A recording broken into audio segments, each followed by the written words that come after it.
What if Jim Harbaugh actually won a Super Bowl with the San Francisco 49ers? What if certain somebody didn't fumble the football on special teams?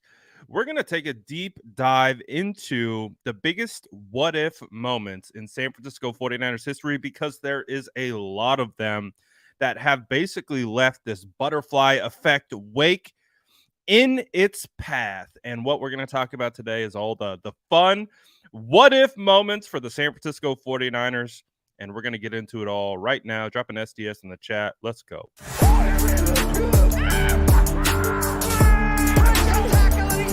Smash that like button if you haven't already. Love to see it.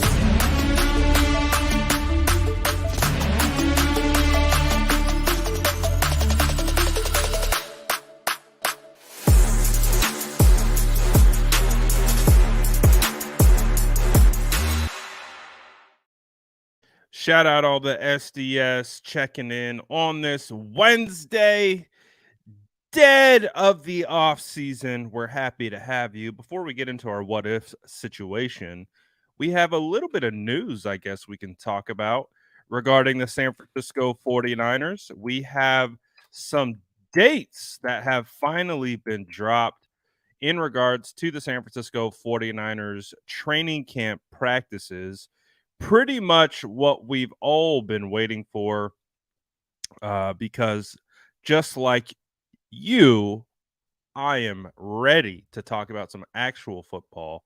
But nonetheless, you know what we have to do until then. But we did get these updates. The NFL dropped when rookies and veterans will be attending training camp. So the rookies will be showing up on July 18th. Veterans will be showing up on July 25th. So I think it is pretty safe to say that training camp will start right after the 25th. I wouldn't be surprised if the 26th is the first day of training camp practices, open practices. Potentially that would fall on a Wednesday. So we are still waiting to hear from the team when open practices will be available, when fans can attend training camp. And again, I highly recommend 10 out of 10 experience, especially if you are fiending for 49ers football. If you can get to training camp, it is definitely worth it. But the 49ers have not announced yet when those dates are, or when those tickets will go on sale. So we are waiting and seeing in that regard. But until then, we got a little nugget. We're going to have 49ers players in Santa Clara July 18th. Those are the rookies. Then July 25th, the 49ers will be seeing their veterans on campus. And I'm definitely looking forward to that because my goodness, this to me feels like the longest off season in existence. The pandemic off season, that was a pretty long off season.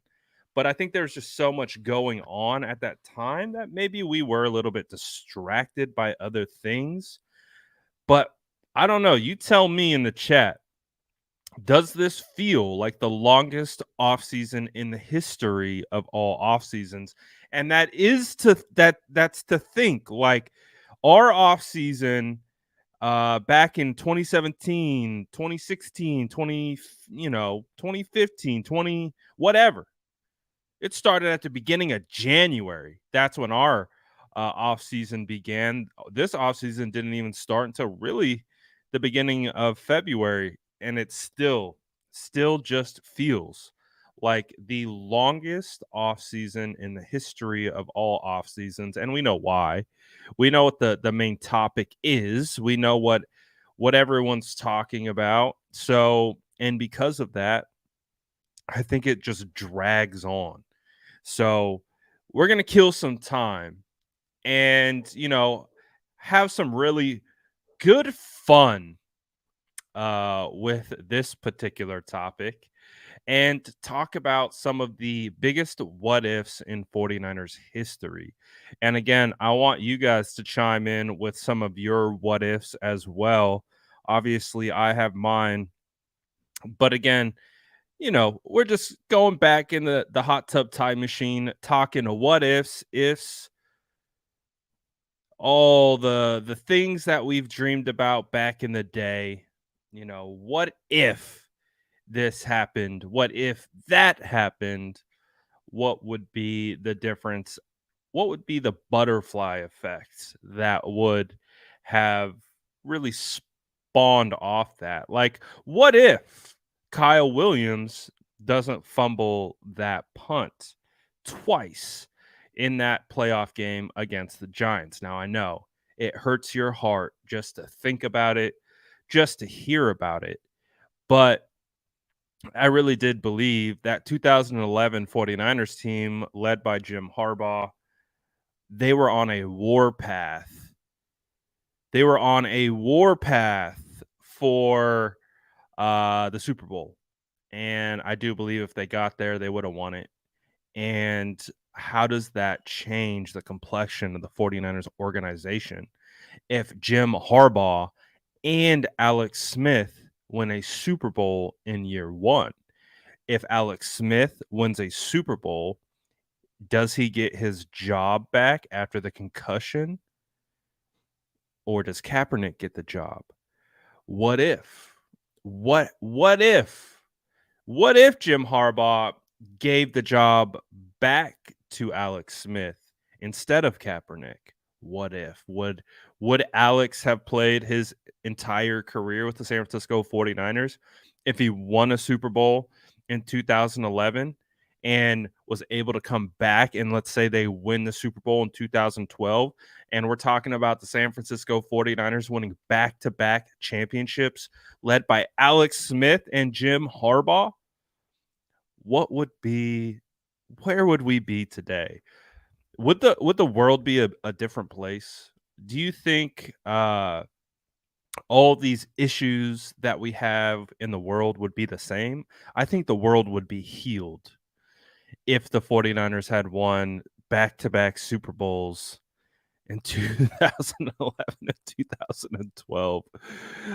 We would be healed. We would be healed.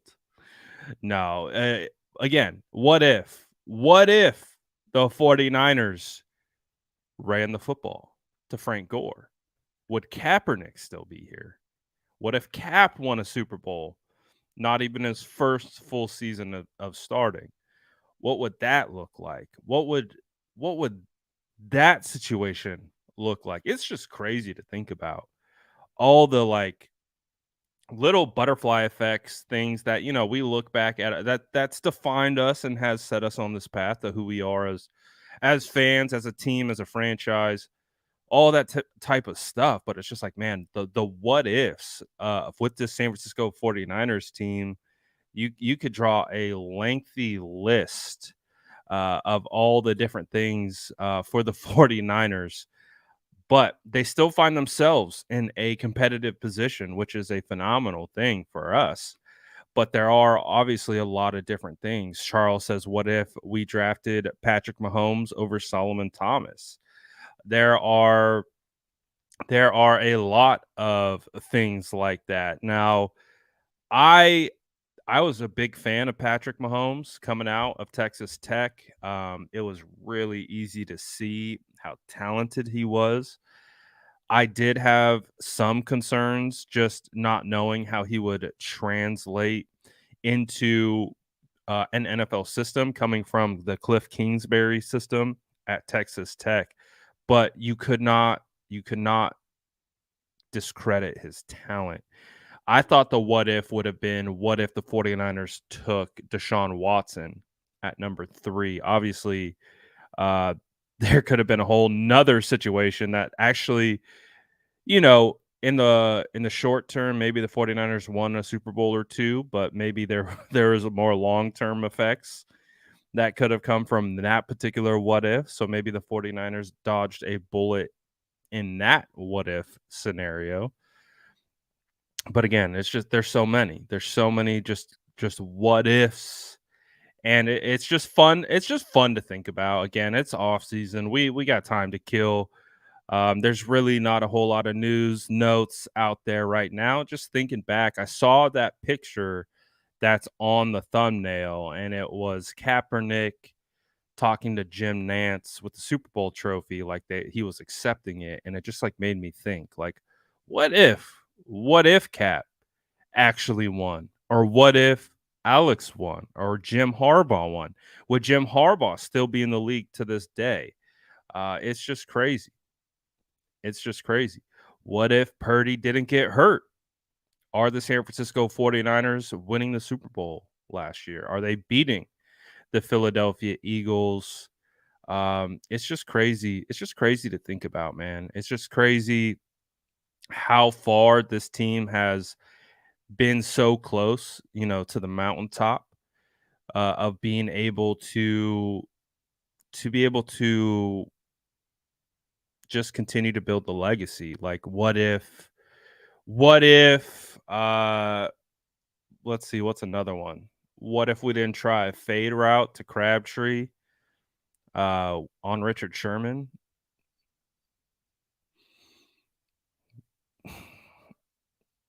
What if there I think on that particular play you had like Quentin Patton wide open in the flat. Uh man, there's a bunch of them.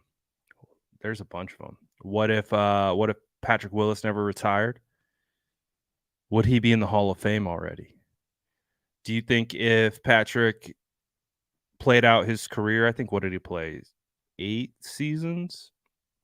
If he played a couple more seasons at a high level, do you think Patrick Willis would be a first ballot Hall of Famer? Or do you think because he retired a little bit early due to the injuries that was a driving factor into why he still hasn't been voted in to the Hall of Fame? I think that would be an interesting one. Um, what other ones you got? What if Josh Johnson won the Super Bowl? That would have been epic. Could you imagine? Josh Johnson would be a cult legend. I mean, the 49er faithful would have just built the statue of Josh Johnson. That would be crazy if Josh actually pulled that off, man. It really, really would. What other ones can you think of? What other ones can we think of in regards to, again, just throwing stuff against the wall, seeing if it sticks? What other what ifs could we have had? Let's see. What recently has happened? What if we already talked about, we started with the Kyle Williams one. That's the worst one. I think the Kyle Williams is the worst one. Alden Smith, yeah. What if Alden Smith could stay on the field? He would probably have broken records, been the best defensive player arguably to ever play, and 49ers for sure win a Super Bowl just because of him. So that's a crazy what if in regards to a personal player. What if we took CeeDee Lamb over Kinlaw? Well, if we took CeeDee Lamb over Kinlaw, which is who I actually wanted, I wanted the 49ers to take CeeDee Lamb. I was the leader of the CeeDee Lamb hive. Uh, we wouldn't have Ayuk. So that one I'm okay with. You know, I think in real time, it hurt really bad because I was a big CeeDee Lamb fan and I thought the 49ers were gonna have a shot at him, and they passed on him, and that hurt my heart. But thankfully, they did move back up into the first, and they did take Brandon Ayuk in that same draft. So as we know, Brandon Ayuk is probably really, really close to being on CeeDee Lamb's level. I just think CeeDee Lamb is the number one option on the Cowboys offense with a quarterback who will throw the football and push the ball downfield. So CeeDee Lamb, I think, is in a better situation in regards to individual production. But I would say that, like, heading into this season, uh, Ayuk has never been closer to CeeDee Lamb. So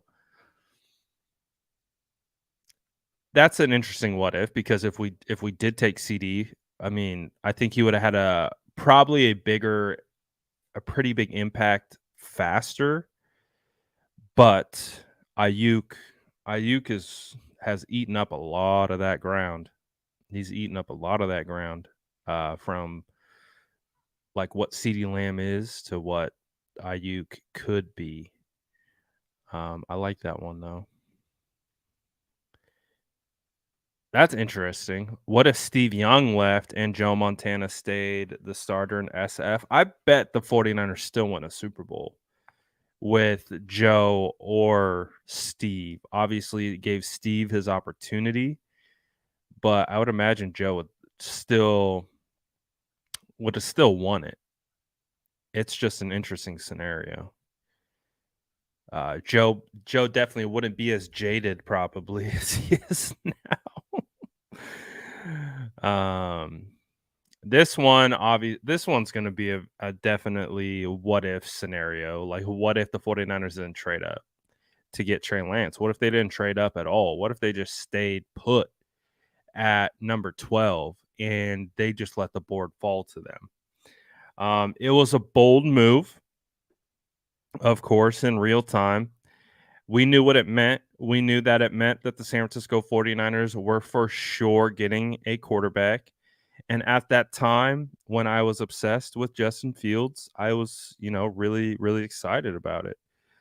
Obviously, we weren't excited about the thought of Mac Jones potentially being the pick at number 3, but we did like the idea. We like the idea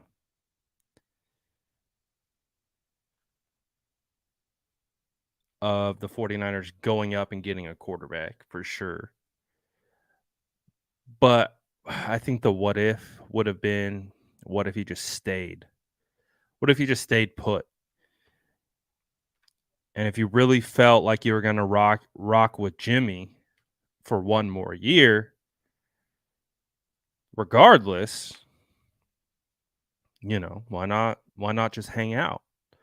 Why not see who is there? Maybe a Rashawn Slater, maybe a Micah Parsons, you know?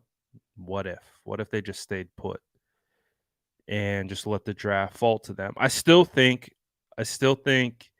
Trey Lance would have went probably top 5. I think Atlanta would have taken Trey Lance. I don't think they would have taken Pitts.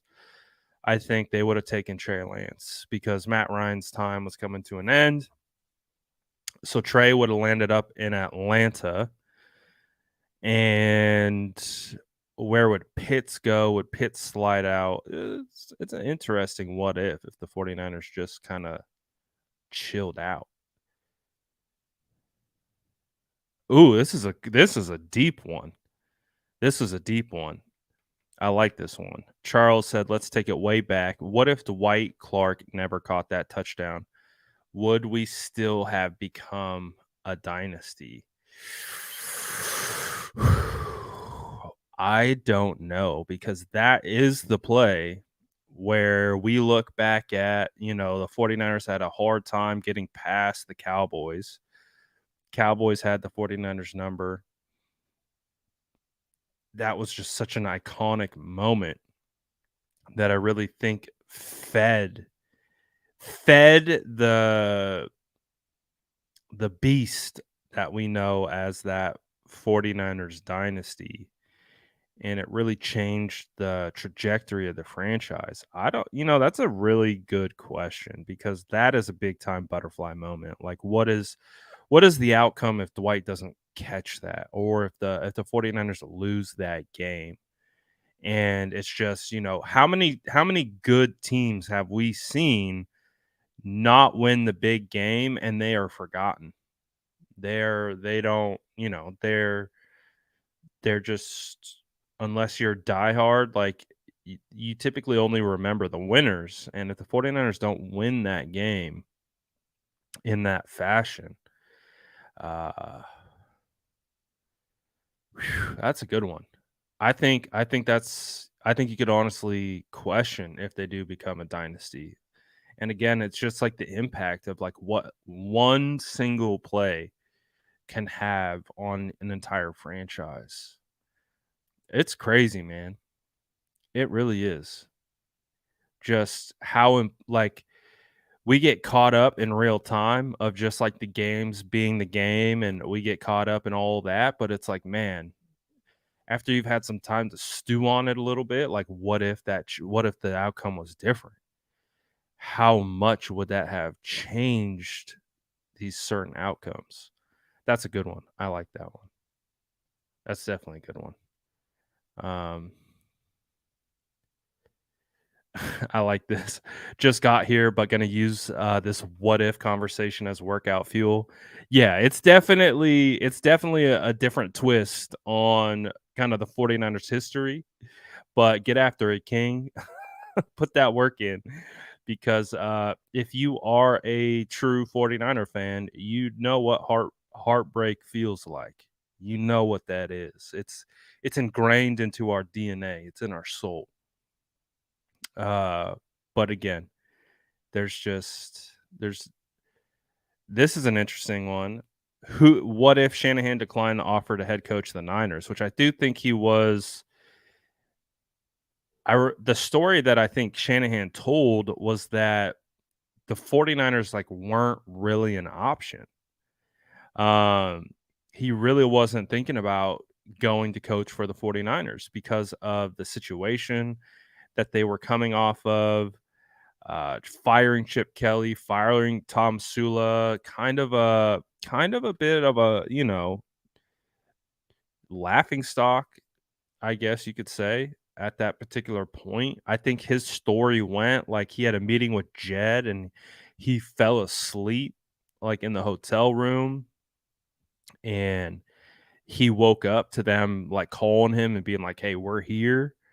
And he had to like get ready super quick, and the way he told the story was like he didn't have an intention with signing, so he just was like, I didn't have anything to hide. He wasn't like trying to put on this like face that he was just like blunt, straight to the point, and it ended up kind of convincing him that whoa, maybe I am overlooking San Francisco.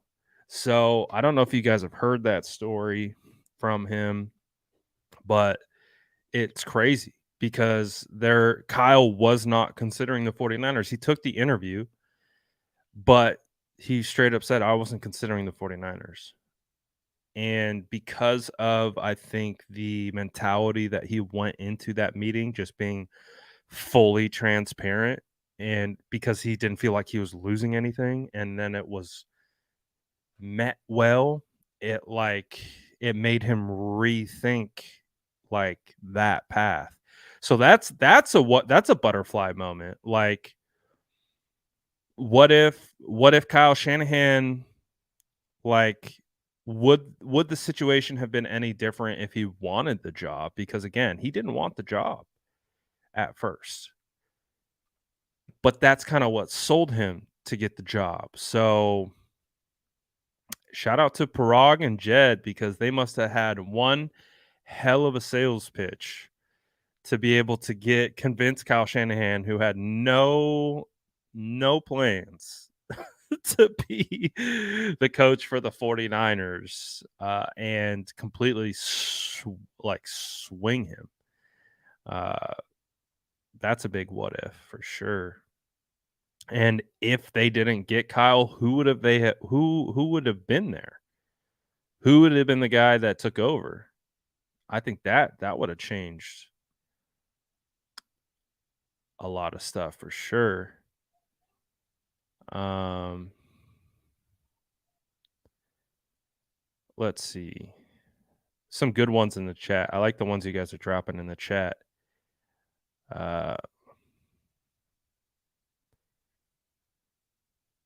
Michael says, once we get one, I really won't mind a long off season. That's the thing is when the 49ers collect that ring, I will be I'll be welcoming the off season with open arms.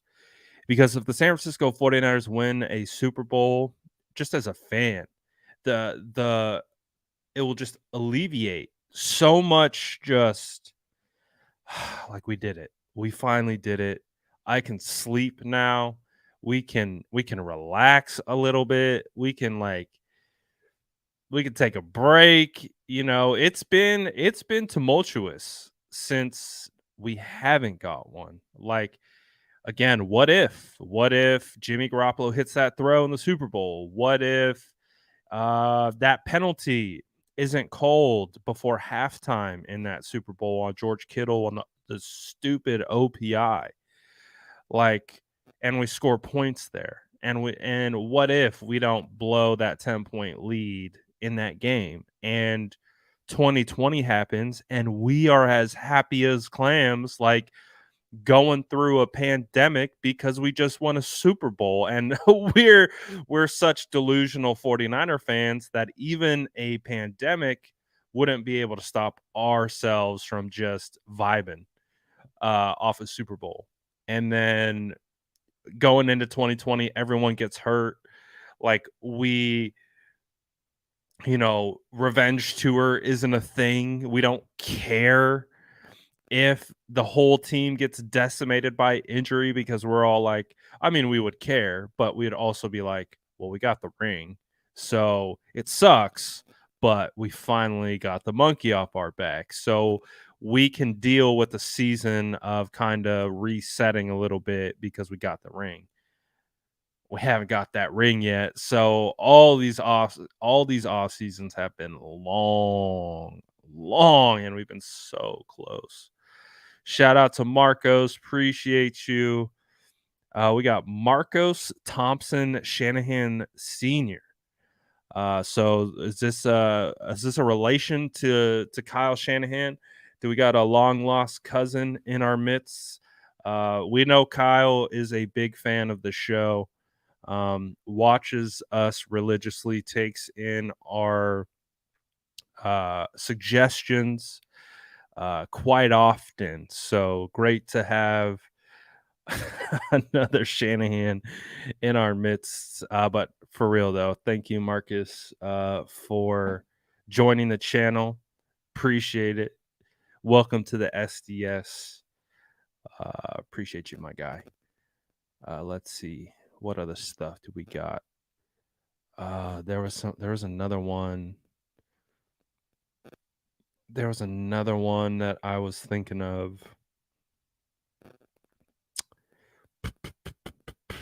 What was it? What was it? What was it? Oh, it's on the top of my head. I got distracted. It's a good distraction, but I got distracted. So we were actually talking about Shanahan. We were talking about what if he didn't come over. Oh, we were talking about what if the 49ers won the Super Bowl. 2020 wouldn't have had been such a big of a deal if Jimmy had won that Super Bowl in 2019. Would Jimmy still be here? I think that is an interesting question. I think that's an interesting what if, because I do think that if Jimmy Garoppolo won a Super Bowl, like, because we remember after that Super Bowl, it was just like all of a sudden we had won so many games. So it was it was what we had 13-3 record. We beat the Vikings. We beat the Green Bay Packers. We make our way through the playoffs. And Jimmy, like a lot of people were chirping Jimmy, right? They were chirping Jimmy. They were chirping his ability. But I think the Super Bowl is where it like really split the fan base into being like, all right, Jimmy's can't do it, can't pull it off versus your Jimmy defenders who still believed in him. But if Jimmy won, I think everyone would have been behind Jimmy at that point. And does 2020 have an impact on Jimmy's future? Because 2020 was the year that we like realized that Jimmy's future with the 49ers, his days were numbered. But if he has a Super Bowl ring, is that the case? I don't know. Would Jimmy still be here if he had a Super Bowl ring? And then if Jimmy wins in 2021, if Jimmy wins in 2021, he wins a Super Bowl, even in say they don't win in 2019, but he wins in 2021. If Kowalski doesn't drop that pick and they go to the Super Bowl and they beat the Bengals, who they had already beat earlier that year at the Bengals in that overtime game where Ayuk, I think, had the walk-off touchdown. Does Jimmy still stick around and not, again, go through all that drama of last year of being on the side field, all that type of stuff? Does he get traded? Do the 49ers win a Super Bowl with Jimmy and trade him for a big time King's ransom? That's a crazy what if, because they already had Trey and they knew the future was going to be Trey. But if they win that Super Bowl and they trade Jimmy away, they get a ton of value because he's a Super Bowl winning quarterback. They trade him away. They have the peace of mind knowing we can develop Trey. We can take our time. We got fresh new hardware that is going to make us be real comfortable, and we can take our time to develop Trey. It feels like the opposite. It's like they haven't won it, and so they are just pedal to the metal. Like we gotta win. Like we can't mess around. And I think that we've heard those reports about like what's going on with Trey and all that type of stuff. It's all coming back to this team is trying to win now. They still believe Trey needs to develop, but they don't it doesn't feel like they have the time to invest into him to develop because their team is so good and the window is so limited. And this is a finite window of this season. How long can the 49ers continue to keep these windows open, paying players? These players are not getting younger. So how long are we going to have the Trent Williams around? How long are we going to have these guys? So the butterfly effects that have like surrounded the 49ers have been crazy. I mean, it's probably like that with every team. Of course, you can go down the list of what if this happened, what if that happened. You can definitely do that. And I'm sure there'd be a huge, crazy swings and outcomes. But it's just like for us as 49ers fans who have been through quite a bit, rocking with this team over the last couple years, it is crazy to think about like kind of the opposite sides of it. Like, what if just this one thing changed? And it all kind of comes back to like the 49ers winning the Super Bowl. Like, what if they won the Super Bowl with Alex Smith, Jim Harbaugh? How does that impact Kyle Shanahan? Does Kyle Shanahan ever coach for the 49ers? Because Jim Harbaugh probably wouldn't have gotten fired so quickly. Um, what if the 49ers fired Trent Baalke? What if that happened? What if Jed got rid of Baalke and kept Jim? Would anything have changed then? I don't know. It's crazy. Crazy to think about. Let's see, what other stuff? Ooh, what if we didn't trade for Christian McCaffrey last season? I believe if we didn't trade for Christian McCaffrey last season, the 49ers wouldn't have went on that run, wouldn't have went undefeated. Christian McCaffrey changed so much of the complexion of the 49ers offense. It was unbelievable. The gravity that that man possesses and the way that Kyle Shanahan utilizes the way defense is key, specifically on matchups, and the way that McCaffrey dictated defensive matchups because of how dynamic he was. I don't think the 49ers have that much success without McCaffrey. I mean, McCaffrey, I still think they get into the playoffs, but I don't know if they go undefeated. I really don't think they would go undefeated. I don't think that would have been the case. I think he was a massive, massive impact to the 49ers success, especially down the stretch. Uh, Brad, if we won that Super Bowl with Kyle Juszczyk, have won the Super Bowl MVP, if he scored 2 touchdowns, maybe. Might have. If he ran in another touchdown somehow, maybe. What if Crabtree wasn't such a sorry receiver?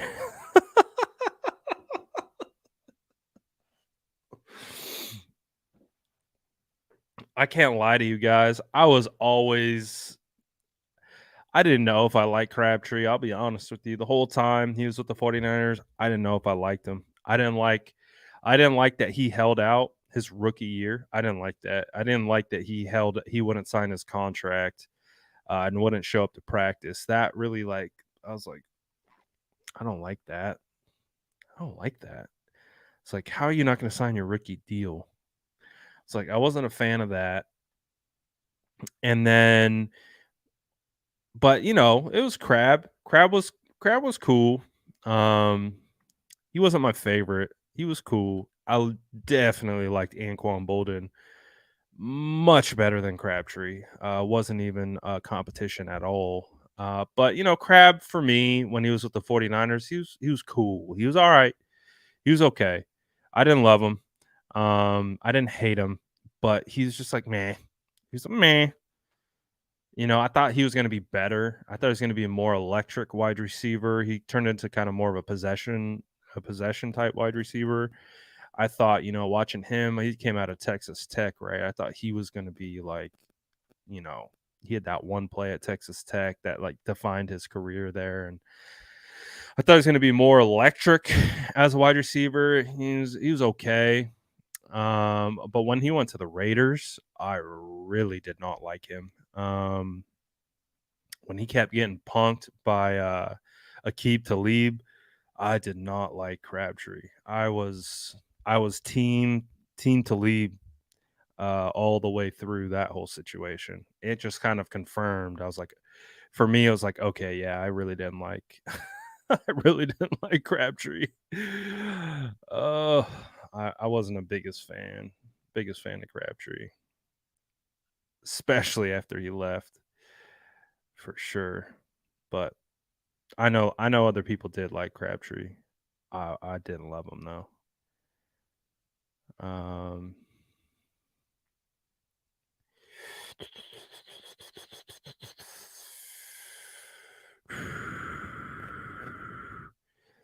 if we won, I feel like we wouldn't have Trent, possibly even Kittle. Mm, I think I you know I think Washington was dead set on getting rid of Trent, and I think it worked out. Like I think it actually just worked out because of the past relationship that Kyle had with Trent. I still think Trent would have made his way onto the team. I actually I actually think that still would have maintained. I don't think that would have changed a whole lot, to be honest. We got a super chat. Super chat moving up to the front of the list. What if we traded Deebo to the Jets for that pick? Well, if the 49ers traded Deebo to that pick, they could have got Garrett Wilson. And if they would have got Garrett Wilson, then Brandon Ayuk would for sure be getting a contract extension. So we don't know right now, like, what the future holds for Brandon Ayuk because there's two variables. Like, if he has another kind of 1K year, which again is good, I don't know if the 49ers will give him the money he wants, which means he will then leave in free agency. However, if he puts up and goes nuclear next year, I think the 49ers will have to be faced to, like, almost pressured into potentially giving him that contract. But the thing that's going to be making it very difficult is Debo's deal. Having two wide receivers at that caliber of pay on call it what it is, a run first team. You're you're going to have to be able to pay CMC probably an extension at a certain point. Um, that's the difference. Is last year your wide receivers were probably would be Garrett Wilson and Brandon Ayuk opposed to Deebo Samuel and Brandon Ayuk. Um, and obviously maybe the 49ers would have gone after a couple more free agents as well because they would have had more money to spend in free agency. So I don't know. I think as long as Deebo Samuel has a good year this year, it will be fine. Um, I don't think Deebo had a good year last year. I've seen people defend his season. I think if you had, and I know Deebo already spoke on it, but I would have said that prior to him speaking on it. I would have said if you asked Deebo if he thought he had a good year, I would he would probably tell you no, I didn't have a good year. Now clearly he has actually said that. He said he had an awful year, but and people have, defended him and rightfully so. I have no problems with that. But I think if we're being truthful with ourselves of what the expectations are for Deebo, not just from being paid expectations, because there's always going to be an expectation once that contract hits. That's just how it works, especially for fans. They see the dollar amount, just like Jimmy. When Jimmy got paid, the fans expected him to be the best quarterback in the world. And because he wasn't the best quarterback, but was the highest paid quarterback at that point, it didn't sit right with fans because the production on the field didn't match the contract. Well, last year the production on the field for Deebo Samuel didn't match the contract. Um, so it wasn't a good year. DJ says, I actually believe you did say that before Deebo said that. I probably did, because it's not a new thought of mine. Shout out to DJ for fact checking me and backing me up. But yeah, I don't think what was his production? We can look it up really quickly. Uh Debo had 632 receiving yards on 56 receptions. For context, that's one less reception that he had last year than his rookie season. So remember his rookie season, he was on record saying he never knew if he was going to play or not because he couldn't really grasp Kyle's scheme. That year that he said he didn't know if he was going to get on the field, he had one more reception than he did after getting the big time contract. He also had 802 yards his rookie season, opposed to the 632. He also had one more receiving touchdown during the regular season, his rookie season, which was 3, opposed to 2 his in 2022. I also think he had 3 rushing touchdowns in 2022 and 3 in 2019. So he finished total with 1 less touchdown last year opposed to his rookie season.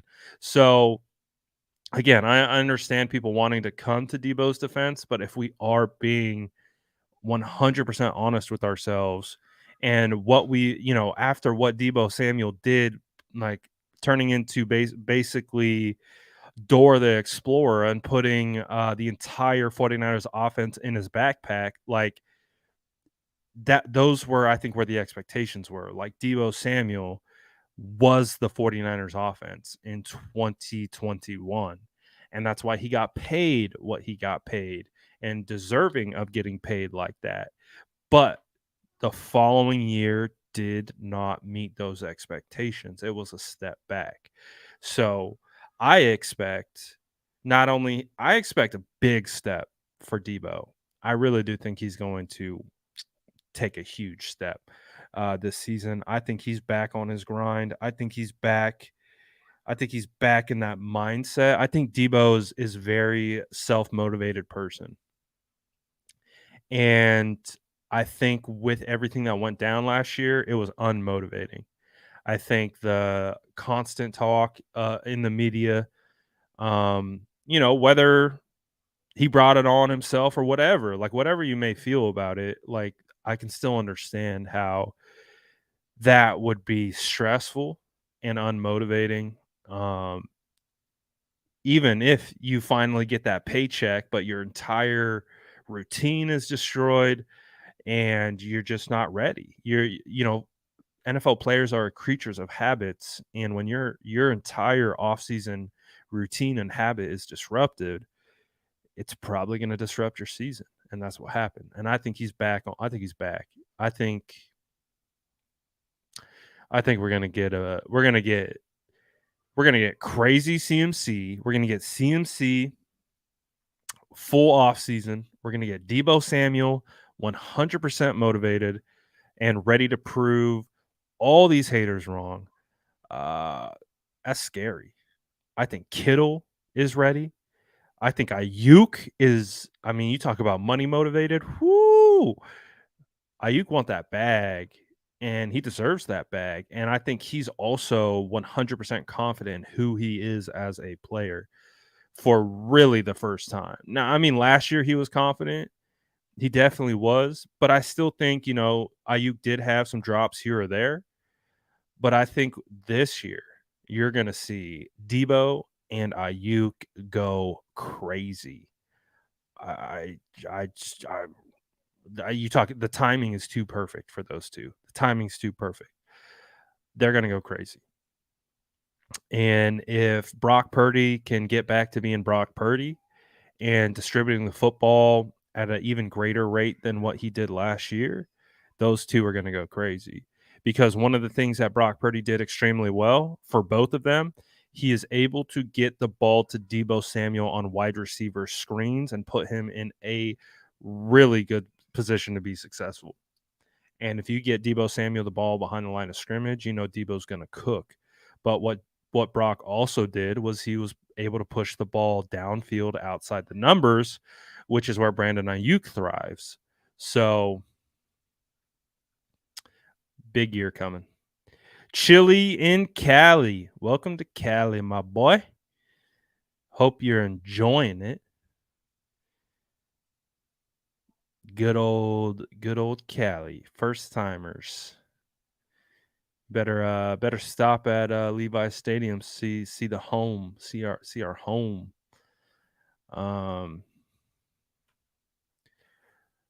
Let's see. What if we actually won 2012, 2019 Super Bowls? We talked about that a little bit.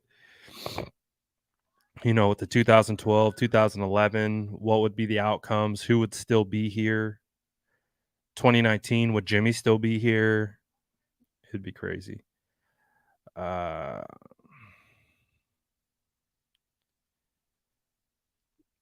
Brad, is it possible that coach does adjustments so some players don't explode, so to speak, in hopes to keep them on a lower contract?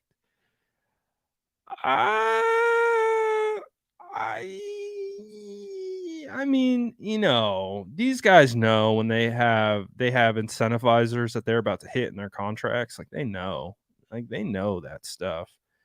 Um, I don't know. I think back to again. I've talked about it before. Like I don't think Bosa wanted to come out of that Washington game on Christmas Eve because I think Bosa knew as long as he stayed in that game, he was going to collect sacks, and he wanted that 20 sack season.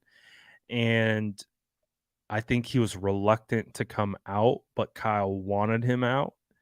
And I'm just, just like that, for example, I was like, oh, well, is that going to play into Bosa's contract negotiation? No, you know, uh, Bosa's going to be the highest paid defender in the NFL, regardless of if he got 20 sacks or 18 sacks. But it's interesting. It's an interesting point. I do think it's something that maybe could be something that's taken into account. But I would be shocked if Kyle Shanahan actually schemed up game plans based on not getting a specific player touches or stats to ensure that they don't have to pay him. I think it would be more on the opposite. But again, remember, you can even go back to what was it like 28 was it the 2018 Denver game?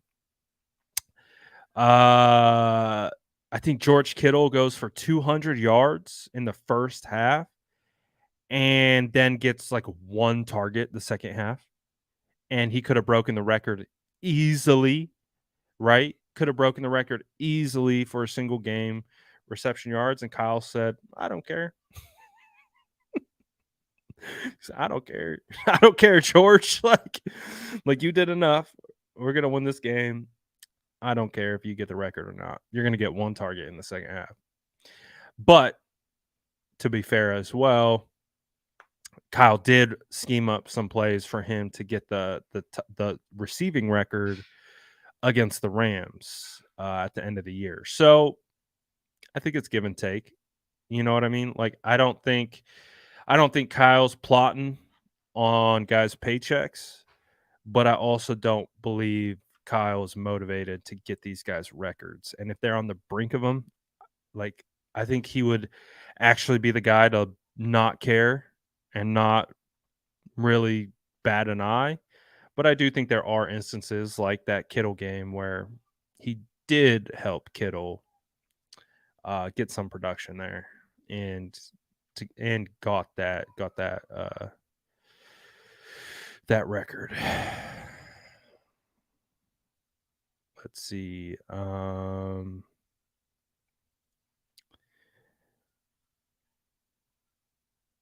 I will say it's fun not talking about the quarterbacks. I mean, we've talked about the quarterbacks a little bit, but it's fun not like focusing around the quarterbacks. I have quarterback fatigue. I'll talk about the quarterbacks nonstop during training camp. 100%. Once I get my eyes on the quarterback, we're going to be talking quarterback every day. It's going to be one of the main topics that we're going to talk about. But until then, I don't mind not talking about the quarterbacks. It's fun. I enjoy it. I enjoy it quite a bit. What if San Francisco picked Mahomes and we put Mahomes behind Hoyer, behind Hoygod? Um, I think you know I think Mahomes was destined for greatness. You could see it from the talent perspective. Like he was supremely talented. The talent was never his issue coming out. It was just how well would he grasp a scheme, and clearly he's proven that he could grasp it, and it took some time. There's been multiple reports about, it didn't come right away, but the talent was there. And once the processing caught up with the talent, the rest is history. The rest is absolutely history. Um, I don't know. It would be interesting. Kyle's gaining a bit of a reputation for not being able to really develop quarterbacks. So it would be an interesting conversation. Would he have developed Mahomes the same way that Reed developed him? I don't know. It's an interesting question. I think it's a fair question. Um, you know, how would have Kyle handled that? DJ, appreciate the super chat, says, what if Barry Sanders didn't retire and traded to the 49ers? Well, Barry's already considered one of the all-time greats, and he retired early. If he was traded to the 49ers, I mean, the 49ers are going stupid. Um, let's see, when did Barry Sanders retire? He retired in 99. So if he retired in 99, well, imagine what if you had a backfield of Barry Sanders and Garrison Hurst? That would be pretty nice. That would be pretty nice.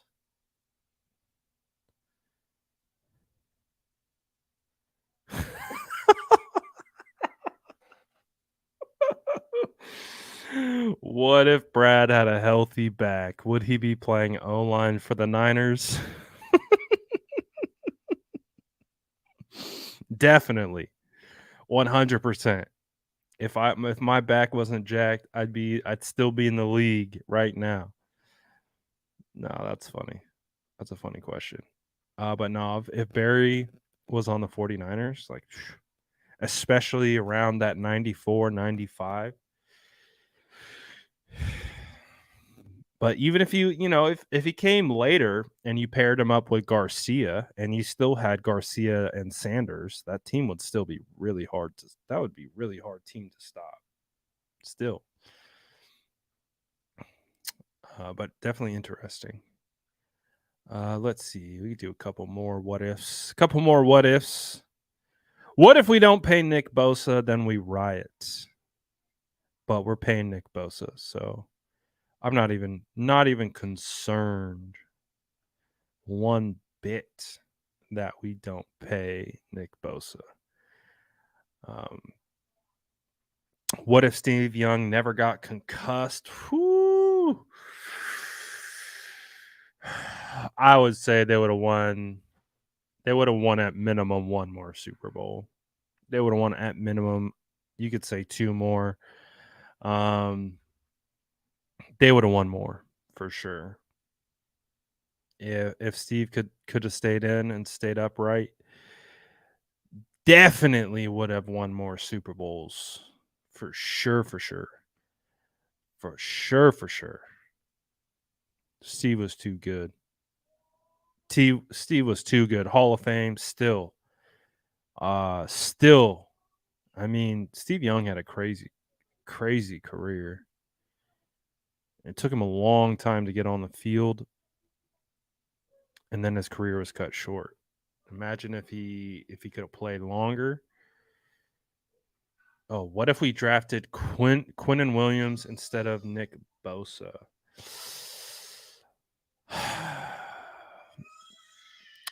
I don't think it would have made sense. Hold on one second.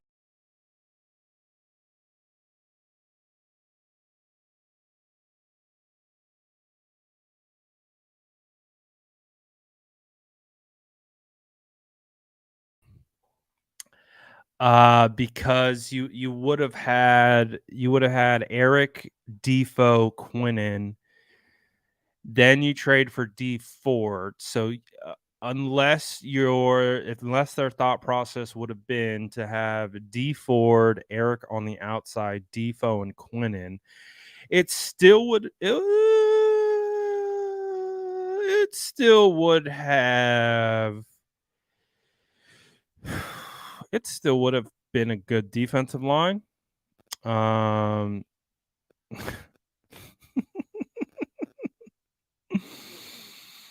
I was wondering if you guys could hear him. Uh, would be crying if we didn't end up with Bosa. Yeah, if we didn't end up with Bosa.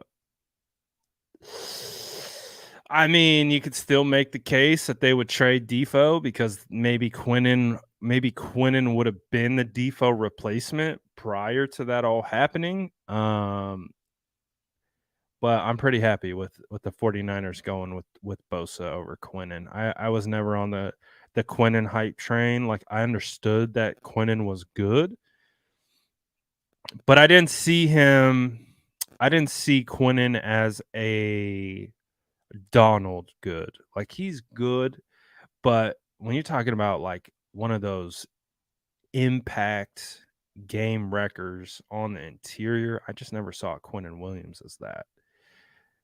Just never saw it. I thought he was a good run defender.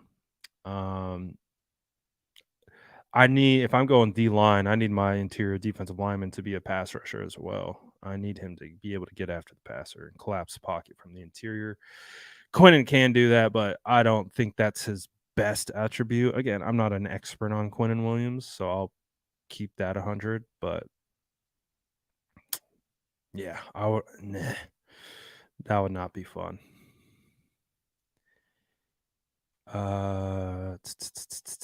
We talked about this one. You could have probably went maybe if they I don't know. I don't know if they ever wanted Justin Fields. That's really what it's coming down to. It's like I don't think, and I think there's questions that are, again, it's hard to get into the mind of these quarterbacks without having that access.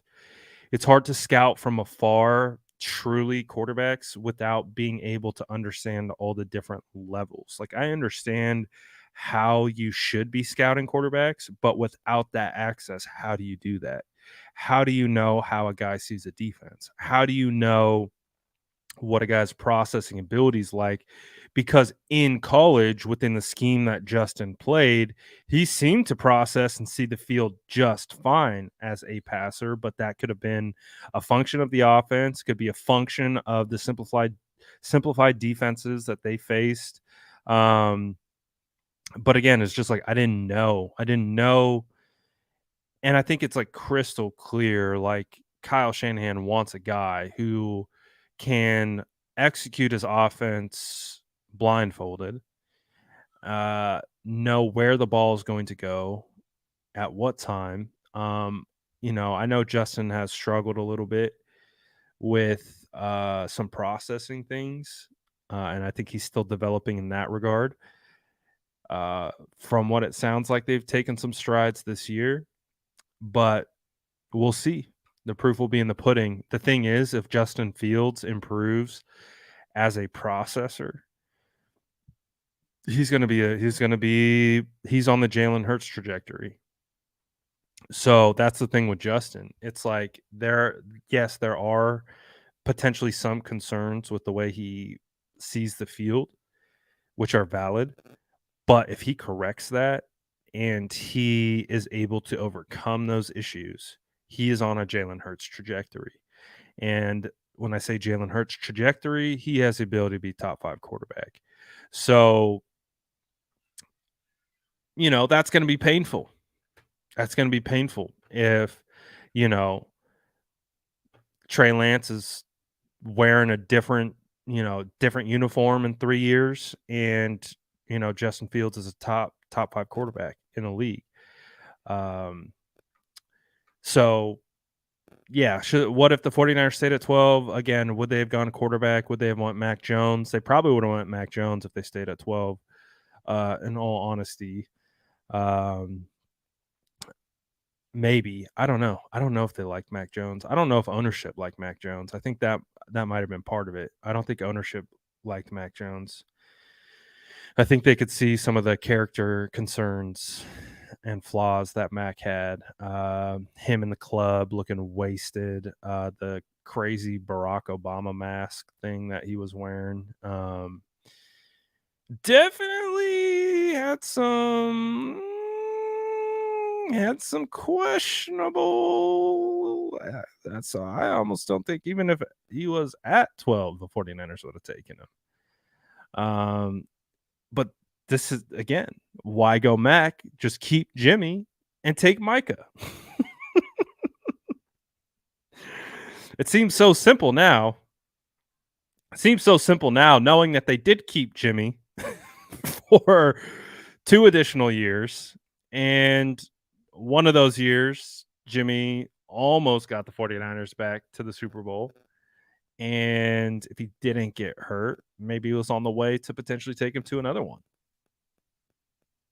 And what if you had Micah on the opposite side of Nick Bosa? Oh my gosh, could you imagine? Micah Parsons. Micah Parsons, Nick Bosa is like the equivalent to Brian Burns, Nick Bosa. Again, doesn't matter who your quarterback is at that point. Your team is so stacked. It's so good. Your defense might score more points than your offense, but who cares how you're scoring points because you're winning football games. If you had Micah Parsons, hell, what if they still took Brock Purdy? What if they still took Brock Purdy as Mr. Irrelevant, and they still have Micah Parsons, and they still have their first round draft picks?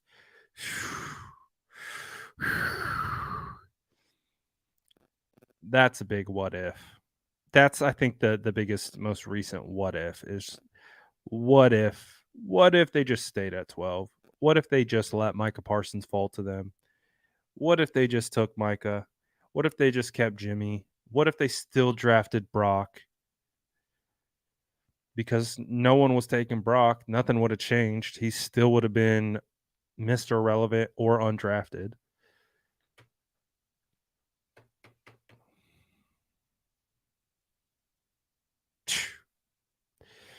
This one hurts, I think. What if Kwaski caught it? That one hurts. Because I do think if he catches it, they're winning the Super Bowl. There's no way. 49ers were on a warpath. It would have happened. They would have beat the Bengals again. This is a very painful conversation.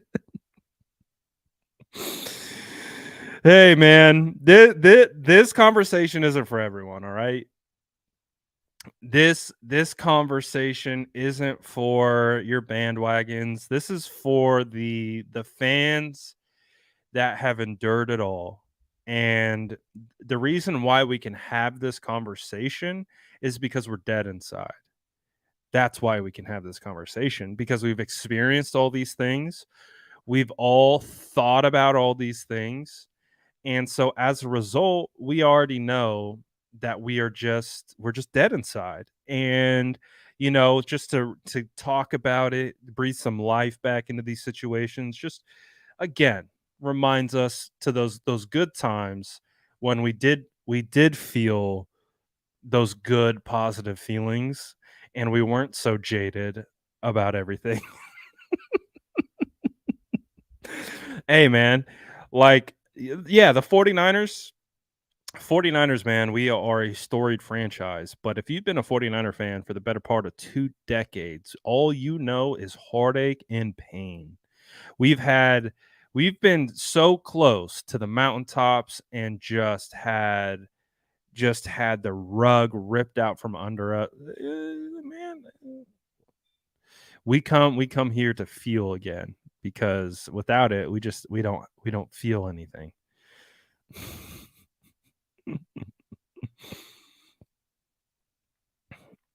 Oh yeah, 100%.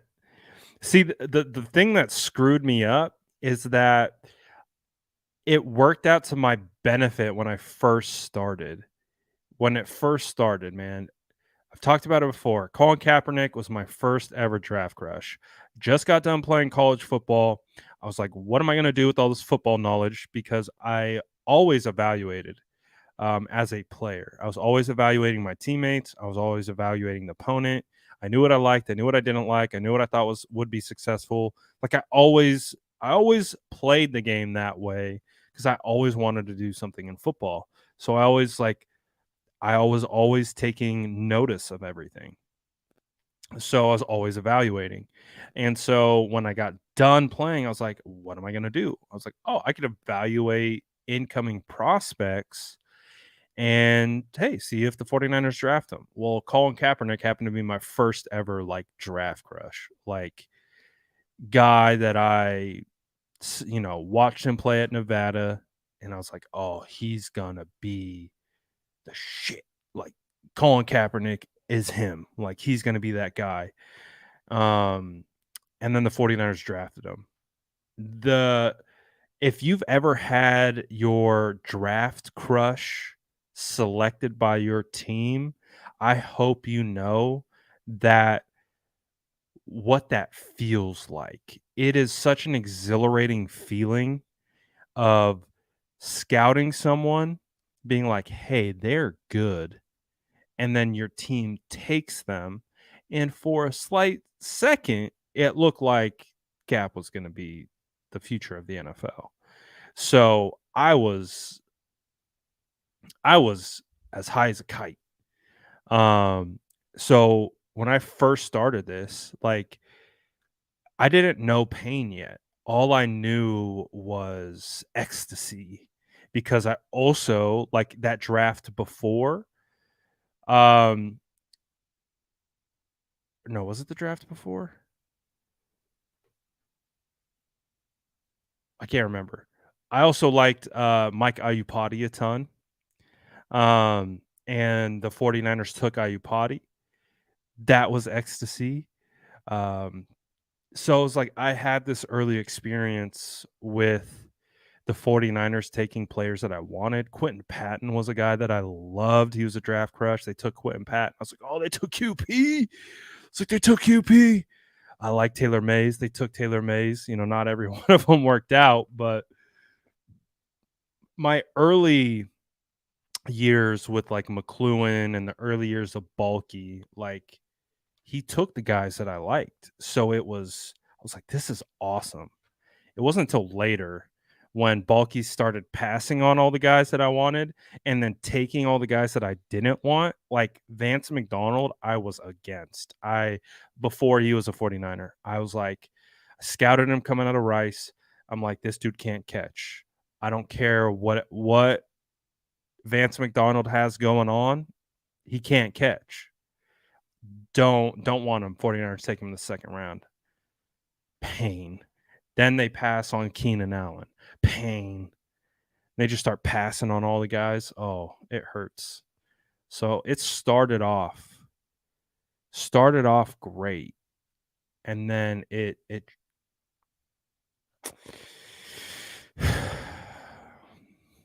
we've had our moments. They took Kittle. Kittle was a draft crush of mine.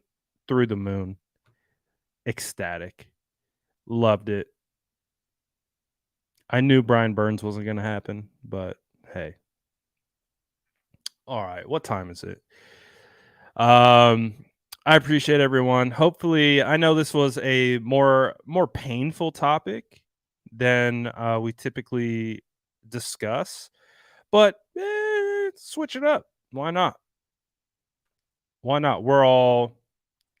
We are all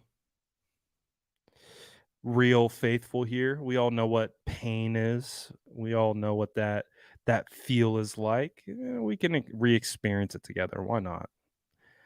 Um, was my most painful memory? My most painful memory is for sure the Super Bowl loss in 2012. I never knew I could be physically ill from like a football game.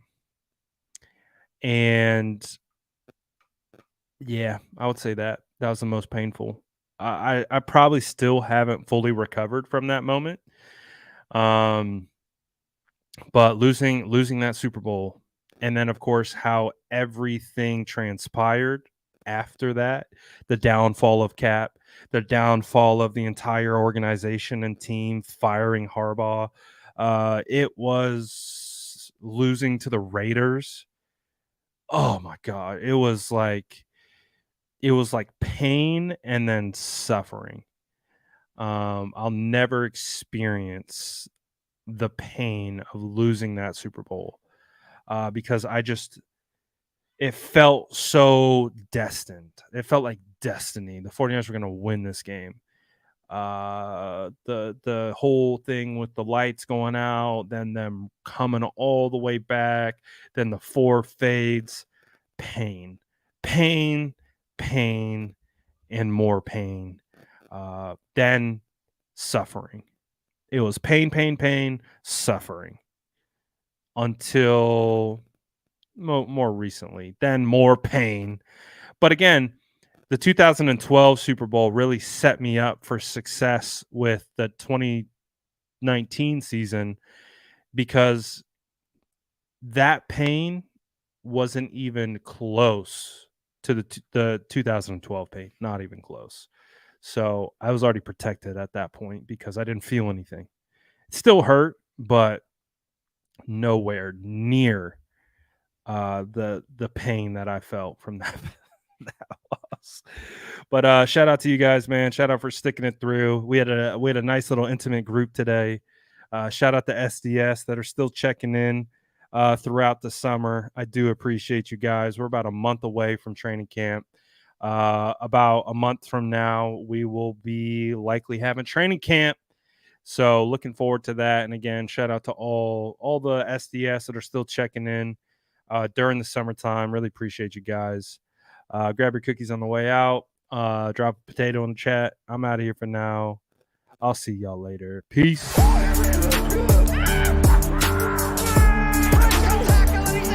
Smash that like button if you haven't already. Love to